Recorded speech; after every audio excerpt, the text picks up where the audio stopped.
Hello friends, today I am going to read the editorial that is a powerful judicial remedy for waste management by Archana Vaid.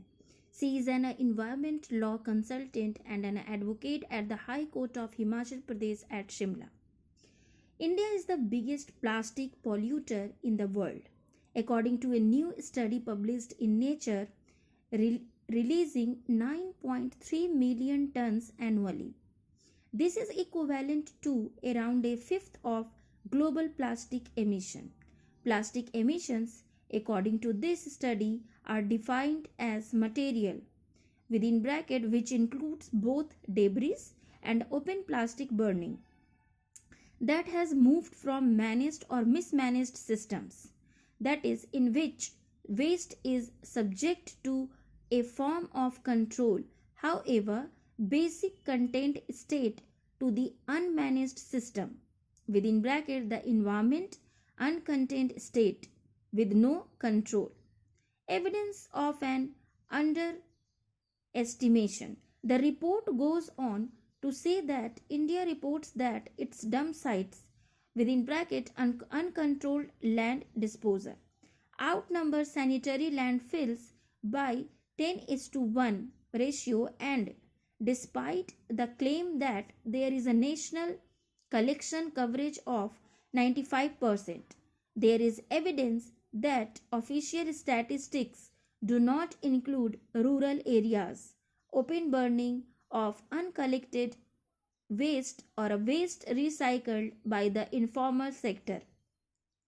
This means that India's official plastic waste generation rate, that is approximately 0.12 kilograms per capita per day, kg capita per day, is probably underestimated and waste collection overestimated.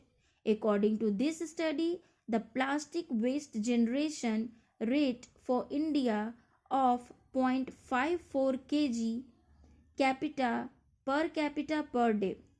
The alarming situation with plastic waste in the Indian Himalayan region was highlighted in an opinion page article in this daily. Mountains of plastic are choking the Himalayan states. March 4, 2024. A salient point was the lack of data regarding the quantum and the quality of waste and the capacity to deal with plastic waste in this region. Waste generation data regarding the total solid waste and plastic waste in the country is given in the Central Pollution Control Board's annual reports on implementation of solid waste management rules 2016 and based on data supplied by state pollution control boards or pollution control committees. In turn, these are based on data supplied by the municipal bodies in the respective states/union territories. There is nothing in any of the reports regarding the methodology adopted by state pollution control boards or pollution control committees or municipal bodies or any waste audit which explains how the figures have been arrived at. It is important that the methodology employed by whatever agency that is gathering the data is put out in the public domain and faces third-party scrutiny so that the systems we create or propose to create for waste management are commensurate with the quantity and the nature of the waste that needs managing and processing.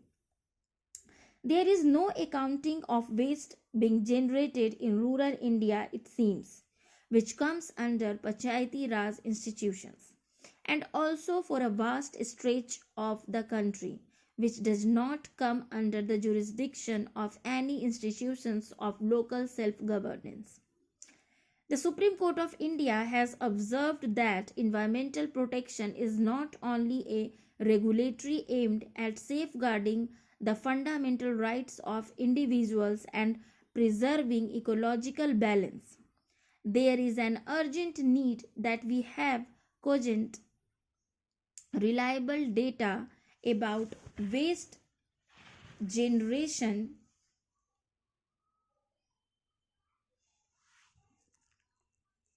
environmental.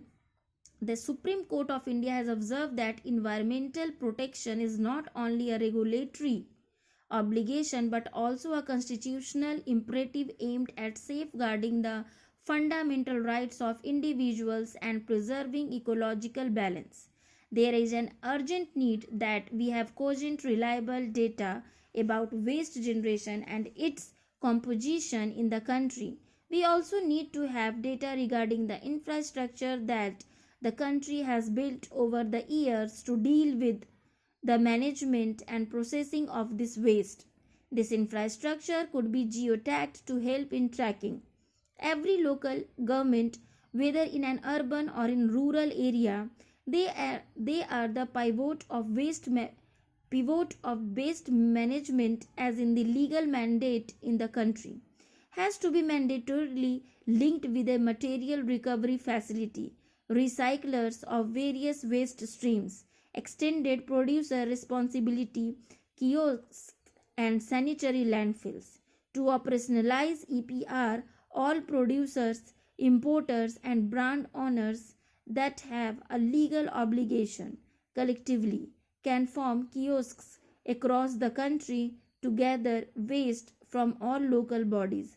These kiosks could be set up depending on the quantum of waste expected, the geography of the area, and ease of access to these kiosks and other relevant factors.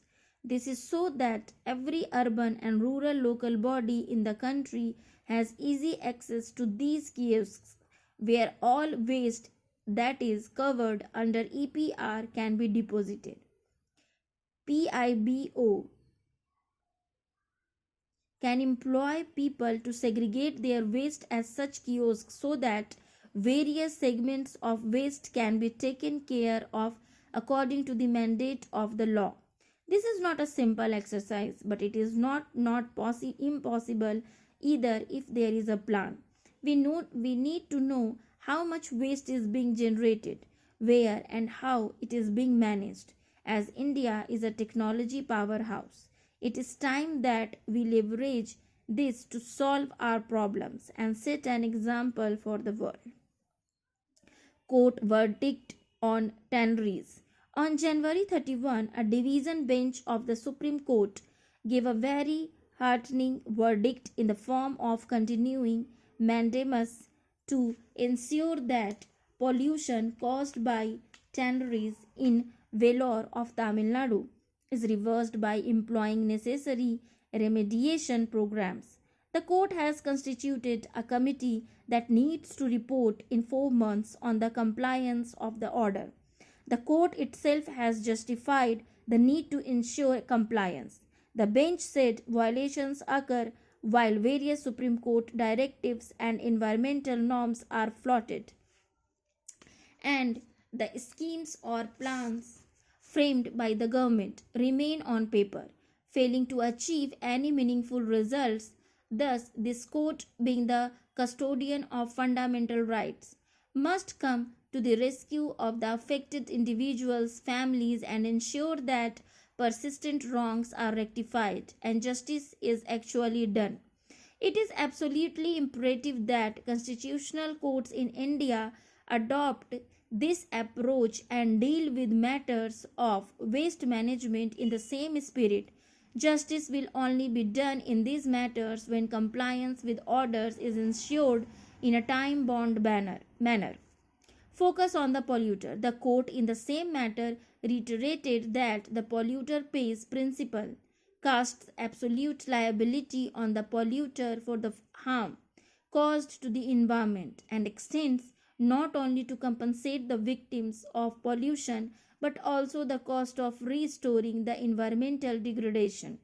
Remediation of the damaged environment is part of the process of sustainable development, and such a polluter is liable to pay the cost to the individual sufferers as well as the cost of reversing damaged ecology. The court has held that when there is a violation in compliance with the environmental laws, be it a result of engaging in activities directly involved in causing pollution or from a failure to take steps to curb pollution and the restore the environment or violating any terms of license granted by any state or central authority and acts detrimental to the environment, the effect of which causes or is likely to cause degradation of the environment, then the deeming fiction of polluting the environment becomes applicable. The polluter is not only liable to payment of compensation but has also to restore the environment.